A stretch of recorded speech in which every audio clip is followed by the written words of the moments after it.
शशीरुषं देवं विश्वाक्षं विश्वशम्भुवं विश्वं नारायणं देवमक्षरं परमं पदं विश्वतः परमां नित्यं विश्वं नारायणगुं हरिं विश्वमेवेदं पुरुषस्तद्विश्वमुपजीवति पतिं विश्वस्यात्मेश्वरं शाश्वतं शिवमच्युतं नारायणं महाज्ञेयं विश्वात्मानं परायणम्।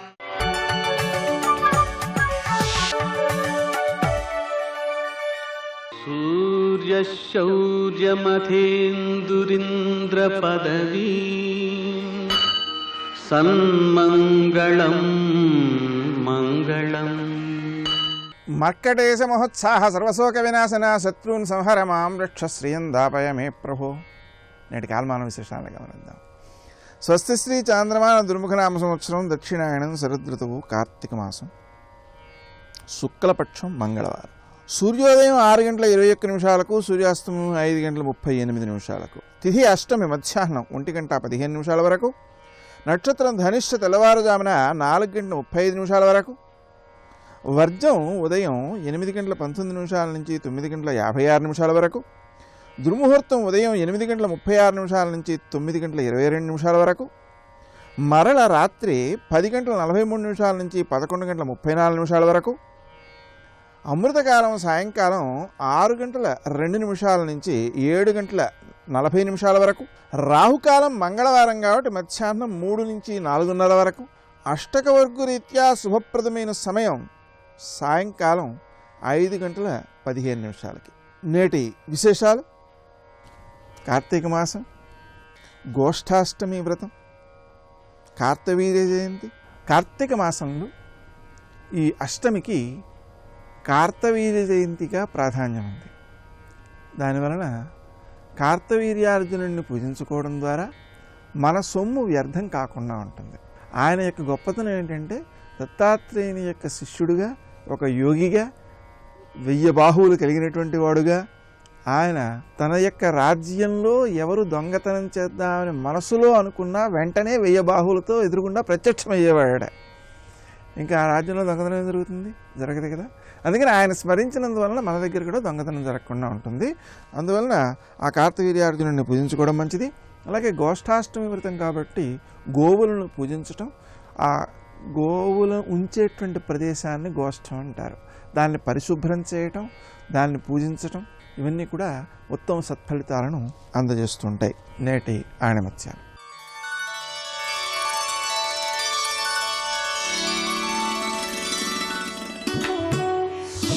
మన ఆనందాన్ని మరొకరికి పంచాలంటే త్యాగం కావాలి.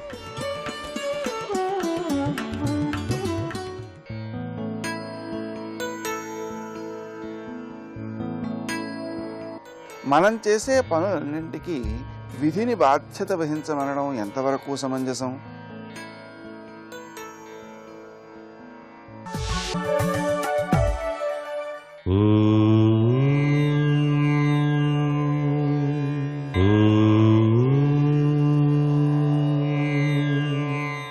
ఓం నమో నారాయణాయ. ఓం నమః శివాయ. శ్రీమాత్రే నమః. కార్తీక దామోదరాయ నమః. ఈరోజు చాలా విశిష్టవంతమైనటువంటి కార్తీక శుద్ధ అష్టమి.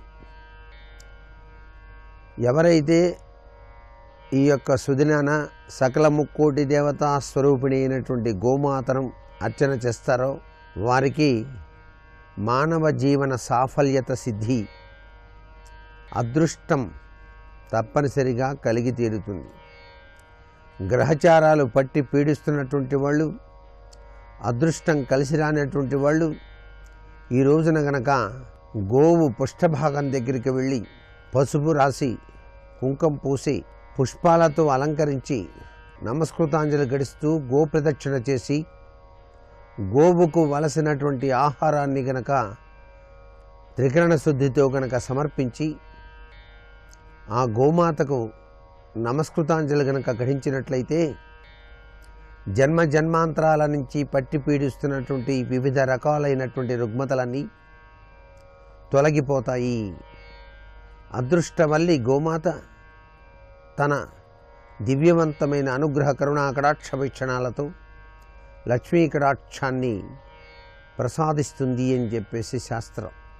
అంతేకాకుండా శివకేశవులకు ప్రీతివంతమైనటువంటి ఈ కార్తీక మాసంలో శివారాధన విష్ణారాధన నిత్యం కూడాను ఆచరిస్తూనే శివాంశ సంభూతుడైనటువంటి ఆంజనేయ స్వామి వారిని కూడా సింధూరంతో గనక అలంకరించి తమలపాకులతో పూజ చేసి స్వామికి ప్రీతివంతమైనటువంటి వడపప్పు పానకం నైవేద్యంగా గనక సమర్పించి హనుమత్ పారాయణ గనక ఆచరించినట్లయితే సర్వే సర్వత్రా ప్రతి పనిలోనూ దిగ్విజయ ప్రాప్తిని సిద్ధింపచేసుకోవడానికి ఆస్కారం ఎక్కువగా ఉంటుంది.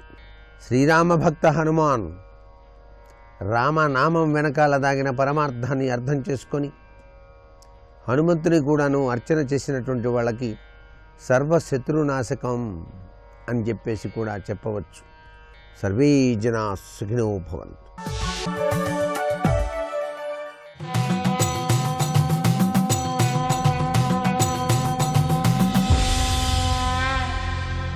శతక సాహితీ సరస్వతికి నమస్కారం.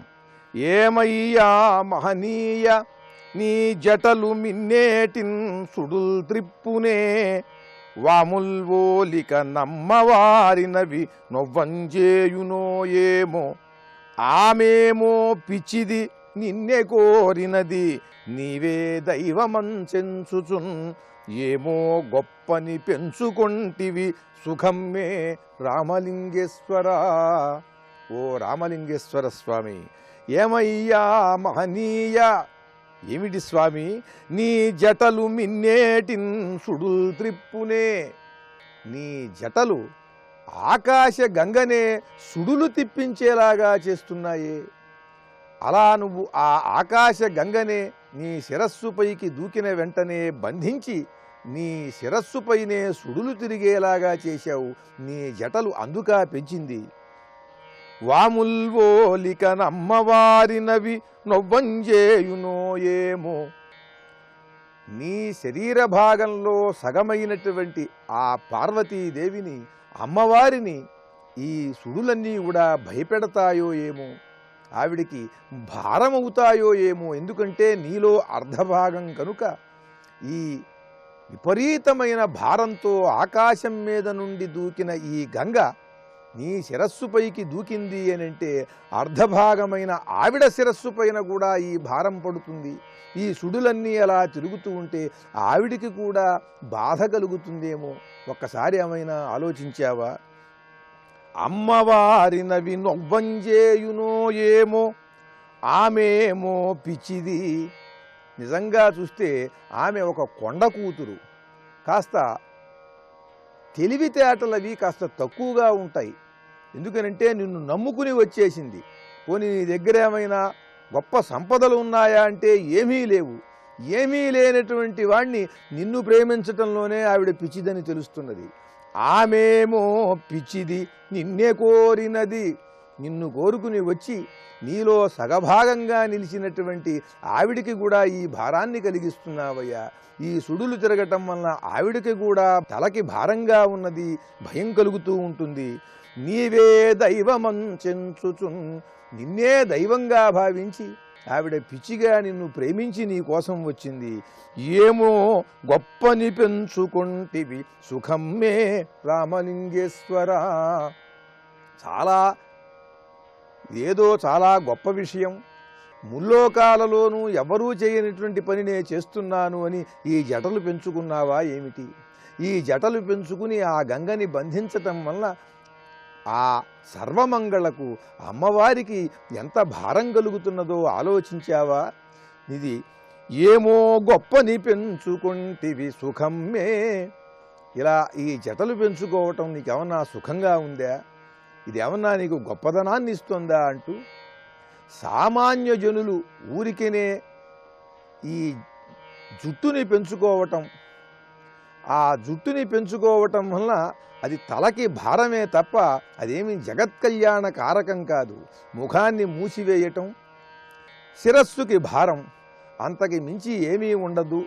అదే పరమేశ్వరుడైతే జగత్ కళ్యాణాన్ని తాను పెంచినటువంటి జటలతోనే చేశాడు అనేది తెలియజేస్తూ అద్భుతమైన శివతత్వాన్ని సులభంగా చమత్కార రూపంలో పద్యరచన చేసి గొప్ప శతకాన్ని మనకు అందించిన విద్వత్కవులు, బహుభాషా కోవిదులు, కృష్ణా జిల్లా శాయపురంలోని ఆ శివాలయంలో ఉన్న పరమేశ్వరునకు ఈ శతకాన్ని సమర్పించిన శ్రీ పైడిపాటి సుబ్బరామశాస్త్రి గారి రామలింగేశ్వర శతకంలోని కొన్ని పద్యాలను గురించి తెలుసుకున్నాం. రేపు మరి ఒక శతకం గురించి తెలుసుకుందాం. ఓం నమః శివాయ. శివ శివ శివ అనవో మనసా, శ్రీ శివనామమే జగద్రక్ష. శివ శివ శివ అనవో మనసా, శ్రీ శివనామమే జగద్రక్ష. శివానంద లహరిలో శంకర భగవత్పాదులు ఒక్కొక్క శ్లోకాన్ని ఒక్కొక్క విధమైనటువంటి రీతిలో మనకి ఇచ్చారు. అందులో ఒకచోట ఒక శ్లోకంలో శంకరులు తిన్నగా పరమేశ్వరుడితోటే మాట్లాడతారు. మాట్లాడుతూ శంకరుణ్ణి ఒక ప్రశ్న వేశారు. నతిభిర్నుతిభిస్త్వమీశ పూజా విధిభి ధ్యాన సమాధిభిర్న తుష్టః ధనుషా ముసలీన చాశ్మభిర్వా వదతే ప్రీతికరం తథా కరోమి అన్నారు.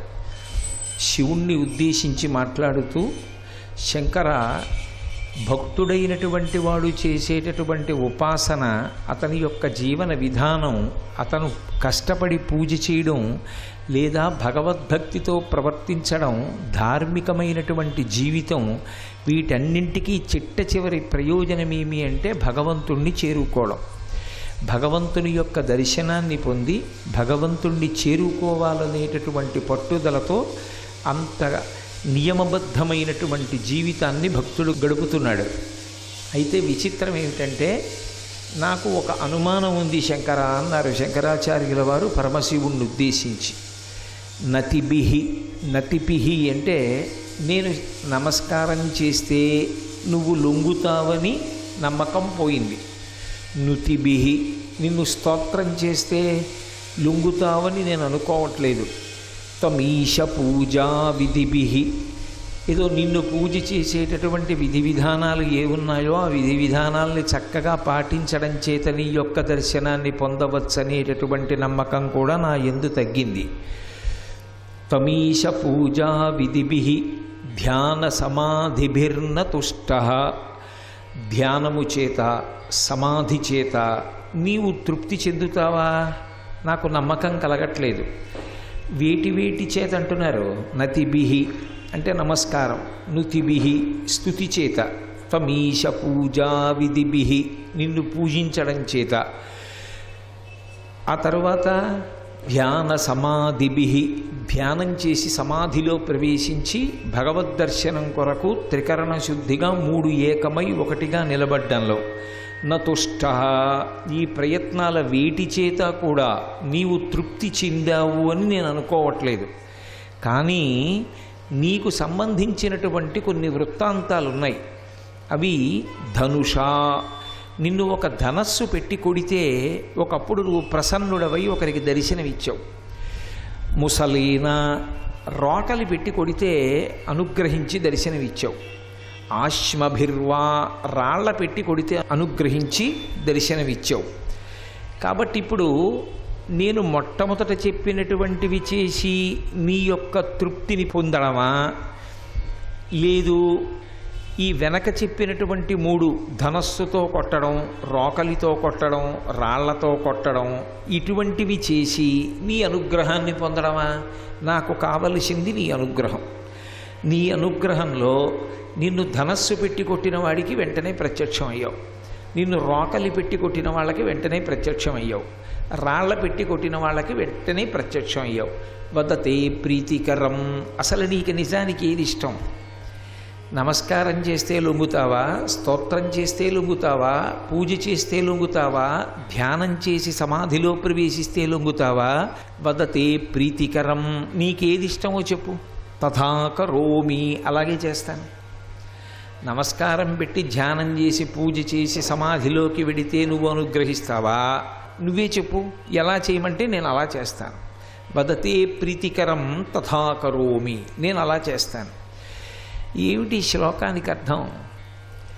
నతిభిహి అంటే నమస్కారం చేయడం. నమస్కారం చేసేటప్పుడు కొన్ని విషయాలు తెలుసుకుని నమస్కారం చేయాలి. అంతేకాని చేశామంటే చేశామని చెప్పి నమస్కారం చేయకూడదు.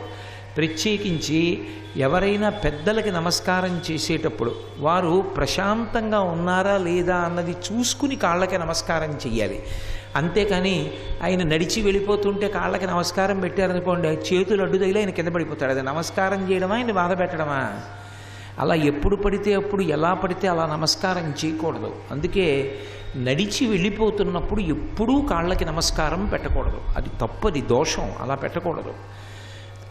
నడిచి వెళ్ళిపోతున్నప్పుడు ఒక్కటే నమస్కారం. లేచి నిలబడి ఇలా నమస్కారం చేస్తే చాలు. అంతేకాని కాళ్ళకి నమస్కారం చేసే ప్రయత్నం చేయకూడదు. కాళ్ళు అసలు ముట్టుకోకూడదు. ఎవరి పాదములను ముట్టుకుని నమస్కారం చేయకూడదు. అది దోషం. ఇంకా అవతల వారి రెండు చేతులలో ఏదైనా ఒక చేతిలో ఒక వస్తువు ఉండగా ఎప్పుడూ నమస్కారం చేయకూడదు. ఎందుచేతనంటే వారు ఆశీర్వచనం చేయడానికి కానీ వారు తిరిగి నమస్కారం చేయడానికి కానీ అవకాశం ఉండదు. నమస్కారం చేయడం ఎప్పుడు ఎక్కడ ఎలా చెయ్యాలో అలా తెలిసి చెయ్యాలి. అలా చేయకపోతే ఒక్కొక్కసారి అది ఉపద్రవానికి కారణమవుతుంది. ఆ నమస్కారం పరమధర్మాన్ని పాటించేటటువంటి సన్యాసులైతే మనం నమస్కారం చేసినప్పుడు పొరపాటున మన చెయ్యి వాళ్ళ పాదానికి తగిలితే ఇక వాళ్ళు ఆ రోజున భిక్ష చేయరు, భిక్ష విడిచిపెట్టేస్తారు. ఎందుకు విడిచిపెడతారు అంటే దానికి ఒక కారణం ఉంది. మనం ఏదో ముట్టుకున్నామని కాదు, అలా మనం ముట్టుకున్న కారణానికి మన శక్తి క్షీణించిపోతుంది. బాగా శక్తివంతమైన దాని ముందు నిలబడ్డామనుకోండి, అది మన శక్తిని లాక్కుంటుంది. నేను ఇప్పుడు ఆ దీపాల వంక కళ్ళెత్తి చూశాననుకోండి, బాగా ఒక్క కొద్ది నిమిషాలకి నాకు కళ్ళు సరిగ్గా కనపడవు, చీకటిగా అయిపోతుంది. ఎందుకంటే దాని కాంతి ముందు నా కంటి కాంతి సరిపోదు. ఈ కాంతి నా కాంతి లాగేస్తే కళ్ళు చీకటిగా అవుతాయి. అలాగే మహా ఉపాసన కలిగినటువంటి వారి పాదాన్ని ముట్టుకుంటే ఆ రోజు మనం చేసినటువంటి ఉపాసన వాళ్ళు లాగుతారు. ఆ శక్తి వాళ్ళ పాదాలకు ఉంటుంది, అవి లాక్కుంటారు. అవతలవాడి అనుష్ఠాన బలం పోయింది కాబట్టి ఆ రోజుది ఆయన లాగేశారు కాబట్టి ఆయనేం కావాలని తీసుకోలేదు, ముట్టుకున్నది మనం. ముట్టుకోవడం వల్ల మన శక్తి క్షీణించింది కాబట్టి దానికి పరిహారంగా వాళ్ళు ఆ రోజున భిక్ష మానేస్తారు. ఆయన భిక్ష మానేశారనుకోండి, ఆ శరీరం నీరసపడినటువంటి పాపం మళ్ళీ మన ఖాతాలోకి వస్తుంది. అందుకే ఎప్పుడు పడితే అక్కడ, ఎక్కడ పడితే అక్కడ, ఎలా పడితే అలా నమస్కారాలు చేయకూడదు. నమస్కారం చెయ్యడం అనేటటువంటిది పెద్ద శాస్త్రం. ఎలా నమస్కారం చెయ్యాలి, ఎప్పుడు నమస్కారం చెయ్యాలి తెలుసుకోవాలి. అందున శివలింగం దగ్గరికి వెళ్ళి కూర్చున్నారనుకోండి, మామూలుగా కరచరణాదులతో ఉన్నటువంటి మూర్తికి నమస్కారం చేస్తే ఆ మూర్తి తూర్పునో దేన్నో చూస్తూ ఉంటుంది. మనకి తేలిక, ఏదో ఎటో ఒకటి చూస్తూ ఉంటుంది కాబట్టి మనం అటు కానీ ఇటు కానీ వించుని నమస్కారం చేయొచ్చు. శివలింగం దగ్గరికి వెళ్ళేటప్పటికి శివలింగం ఎటు చూస్తోంది? మీరు ఎక్కడ విభూతి పెట్టి బొట్టు పెడితే అక్కడ చూస్తోంది. అది ద్వారం ఉన్న వైపే చూస్తోందని చెప్పకూడదు. శివలింగం ద్వారం అటు ఉందనుకోండి, ద్వారం వైపుకి విభూతి పెట్టి బొట్టు పెడితే అటు చూస్తోంది. నేను కూర్చుని నాకు ఎదురుగుండా విభూతి పెట్టి బొట్టు పెట్టాను అనుకోండి, నన్ను చూస్తుంది. అటు విభూతి పెట్టి బొట్టు పెట్టామనుకోండి, అటు చూస్తుంది. వెనక్కి విభూతి పెట్టి బొట్టు పెడితే వెనక్కి చూస్తుంది. పైన విభూతి పెట్టి బొట్టు పెడితే పైకి చూస్తుంది. ఎప్పుడూ 5 వైపులు చూస్తుంది శివలింగం. సద్యోజాత అఘోర తత్పురుష వామదేవ ఈశానములని 5 ముఖాలతో చూస్తుంటుంది. 5 ముఖాలతో చూసేటటువంటి శివలింగానికి నువ్వెటు తిరిగి నమస్కారం చేయాలి? అందుకే శివలింగం దగ్గరికి వెళ్ళి కూర్చున్నప్పుడు మనం ఎటు కూర్చున్నామన్న దాంతో సంబంధం ఉండదు. తూర్పు ఎటో చూసుకుని అటువైపుకి తిరిగి నమస్కారం చేసి పూజ ప్రారంభించాలి. నమస్కారం పెట్టేటప్పుడు అంజలిం ప్రాముఖ కుర్వన్ పవనాయ ఆత్మయోనయే తతో హివృతే గంతుం దక్షిణో దక్షిణాం దిశం అంటారు రామాయణం సుందరకాండలో. హనుమ దక్షిణ దిక్కుకు వెడుతున్నా తూర్పు దిక్కుకు తిరిగి నమస్కారం చేశారు. నమస్కారము అనేటటువంటిది జాగ్రత్తగా తెలుసుకుని చెయ్యాలి. ఎక్కడైనా సరే దేవాలయానికి వెళ్ళినప్పుడు మూర్తికి అభిముఖంగా నిలబడి నమస్కారం చేయకూడదు. ఎదురుగుండా నిలబడి నమస్కారం చేశారనుకోండి మీ తేజస్సు లాక్కుంటుంది. అందుకు ఓ పక్కకి తిరిగి నమస్కారం చెయ్యాలి. మూర్తి అలా ఉంటే ఇలా రెండు పక్కలకి నిలబడతారు, అటు ఇటు నమస్కారం చేయాలి, కానీ ఎదురుగుండా నిలబడి చేయకూడదు. ఆఖరికి దేవాలయంలో కాదు, ఇంట్లో పూజ చేసినా అంతే. ఇంట్లో పూజా మందిరాన్ని ఎదురుగుండా పెట్టుకుని భగవంతుడు మిమ్మల్ని చూస్తున్నట్లుగా పెట్టుకుని పూజ చేశారనుకోండి, ఆ పూజ చేత యజమాని యొక్క తేజస్సు క్షయమైపోతుంది. ప్రతిరోజు తేజస్సు నిలబడాలి అంటే ఈశ్వరుడు మనని చూడకూడదు. ఈశ్వరుడు సాధారణంగా ఉత్తరాన్ని చూడాలి, మనం తూర్పుని చూడాలి. చూస్తే పువ్వు ఇలా వేస్తే ఇలా తిప్పాలి, కాబట్టి ఎప్పుడు ఇలా పడేస్తే ఆయన పాదాల మీద పడుతూ ఉంటుంది పువ్వు. కాబట్టి ఇటుకి చూస్తూ సింహాసనం ఉంటుంది, తూర్పుకి చూస్తూ సాధకుడు చేస్తాడు. సర్వం శ్రీ ఉమామహేశ్వర పరబ్రహ్మార్పణమస్తు. స్వస్తి.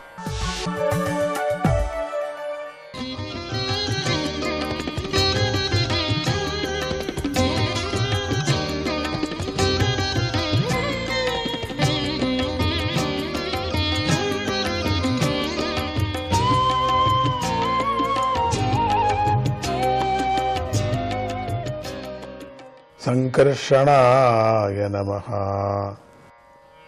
ఇక లోకాలోక పర్వతం లోకమనే సూర్యకాంతి గల దేశానికి, అలోకమనే సూర్యకాంతి ప్రసరించని దేశానికి మధ్యలో కట్టుబాటుగా ఉంది. అందుచేతే పర్వతానికి లోకాలోక పర్వతమని పేరు వచ్చింది.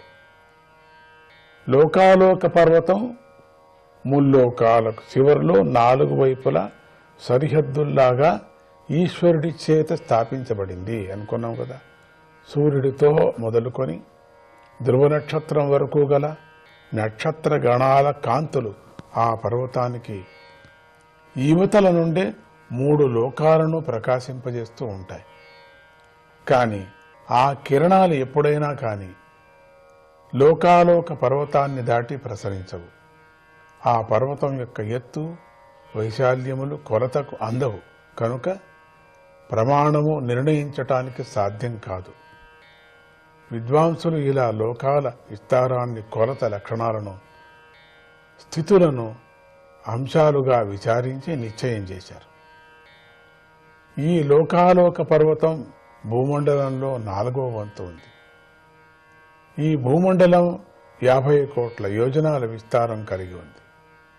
స్వయంభువుడు సకల జగత్తుకు తండ్రి అయినటువంటి బ్రహ్మదేవుడు ఆ లోకాలోక పర్వతం పైన 4 దిక్కులలోనూ వృషభుడు, పుష్కరచూడు, వామనుడు, అపరాజితుడు అనేటువంటి 4 గొప్ప ఏనుగులను నియమించాడు. అవే ముల్లోకాలను నిలబెడుతున్నాయి. భగవంతుడైన శ్రీహరి పరమపురుషుడు, పురుషోత్తముడు, సర్వేశ్వరుడు, సర్వశక్తిమంతుడు. ఆయన సకల జగత్తును లోపల నుండి నియమిస్తున్నాడు. మనం ఆయన మహిమను ధర్మము, జ్ఞానము, వైరాగ్యము, ఈశ్వర భావము మొదలైన గొప్ప సిద్ధులను బట్టి ఈ జగత్తులో గుర్తించవచ్చు. ఆయన రజస్తమో గుణాలతో కలిసి లేని శుద్ధ సత్వగుణ రూపాన్ని ధరించి లోకాలోక పర్వతమంతటా విస్తరిస్తూ ఉంటాడు. గొప్ప ఆయుధాలను ధరించి ఆజానుబాహులు గల ఆయన రూపాన్ని సకల లోక కళ్యాణం కోసమే ఆయన ఆవిష్కరింపజేస్తున్నాడు. ఆయన అనుచరుల్లో విశ్వక్సేనుడు మొదలైన వారు ప్రముఖులు.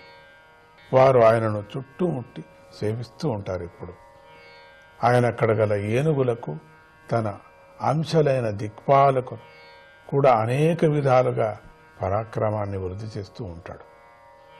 ఆ పర్వతం అంతటా ఉన్నాడు అంటే త్రిగుణాల కలయిక అయిన తన మాయాశక్తితో సృష్టి చేయబడ్డ సకల లోకాల యాత్ర సాగటానికై కల్పాంతం వరకు భగవంతుడిలాగా వేషాన్ని ధరించి ఉన్నాడని అర్థం.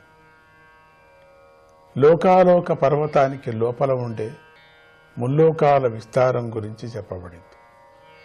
అలోకం అంటే ఆవల ఉండే సూర్యకాంతి ప్రసరించని, అంటే ఆ లోకం యొక్క విస్తారం కూడా సూర్యకాంతినే ప్రసరించదు అని.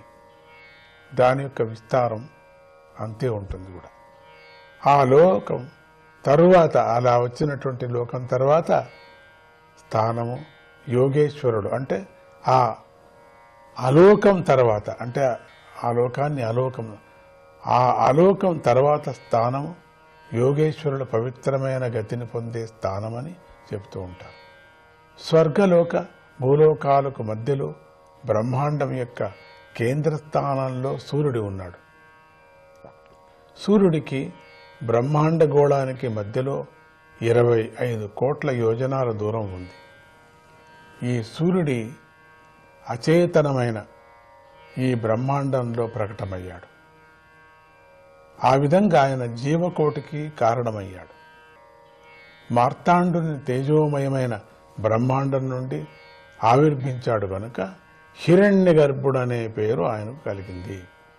దిక్కులు, ఆకాశము, అంతరిక్షము, భూమి, స్వర్గము, బ్రహ్మలోకము, నరకములు, రసాతలము మొదలైన లోకాలు ఇంకా ఇతర సమస్త భాగాలు సూర్యుడితో విభజించబడుతున్నాయి.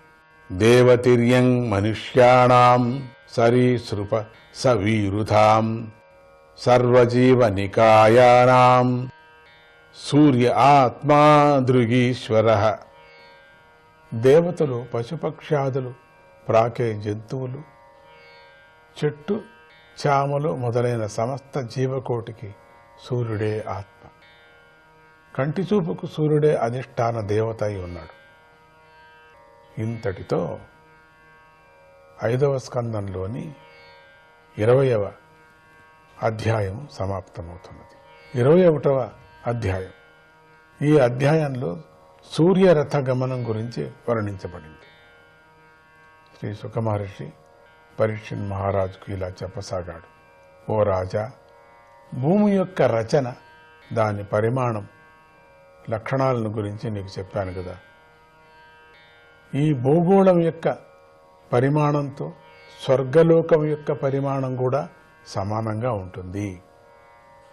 ఈ 2 లోకాలు శనగలు, బఠానీలు వంటి గింజలు ద్విదళాల వంటివి. ఇంతను బఠానీలాగా ఉంటాయట ఈ ఇన్ని లోకాలు కూడా. చూడండి, ఎక్కడున్నాం మనం తెలియదు.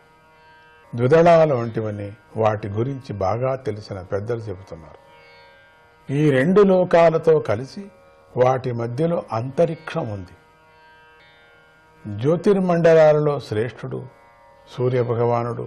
ఆయన అంతరిక్ష లోకంలో మధ్యలో ఉండి ముల్లోకాలను తపించేటట్లు చేస్తూ తన కాంతితో అవి ప్రకాశింపజేసేటట్లు చేస్తున్నాడు.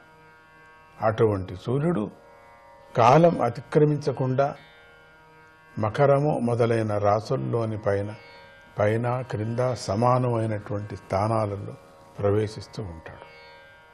ఆయన మెల్లగా ప్రవేశించే ఉత్తరాయణ కాలంలో పగటి సమయం పెద్దదిగా ఉంటుంది, రాత్రి సమయం చిన్నదిగా ఉంటుంది. ఆయన వేగంగా సంచరించే దక్షిణాయ కాలంలో పగటి సమయం చిన్నదిగా ఉంటుంది, రాత్రి సమయం పెద్దదిగా ఉంటుంది.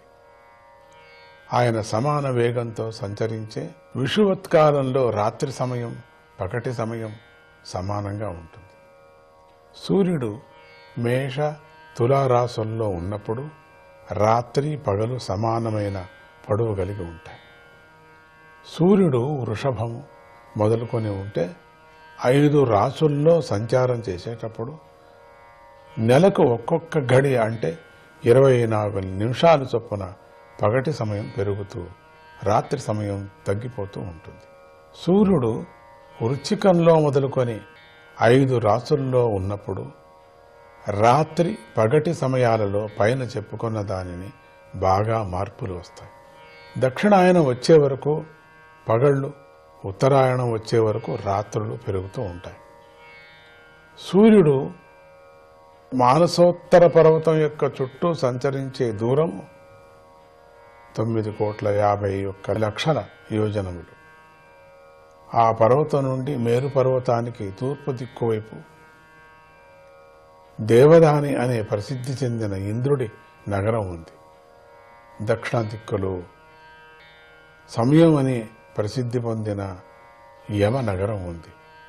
పశ్చిమ దిక్కు వైపు విమలోచని అనే ప్రసిద్ధి చెందిన వరుణుని నగరం ఉంది. ఉత్తర దిక్కు వైపు విభావరి అని ప్రసిద్ధిగాంచిన చంద్రుడి నగరం ఉంది అని పెద్దలు చెబుతుంటారు. మేరు పర్వతానికి 4 దిక్కులలో ఉండే ఆ నగరాలలో ఆయా సమయాలలో ఉదయము, మధ్యాహ్నము, సాయంకాలము, రాత్రి కలుగుతూ ఉంటాయి. మేరు పర్వతమందు ఉన్న ప్రాణులకు అన్ని కాలాల్లోనూ మధ్యాహ్న సమయాల్లో సూర్యుడు తపిస్తూ ఉన్నట్టుగా కనిపిస్తూ ఉంటాడు. ఈ లోకాల విచారాన్ని తెలుసుకుంటున్నాం కదా, ఇంకా ముందుకు వెళదాం. ప్రద్యుమ్నాయ నమః.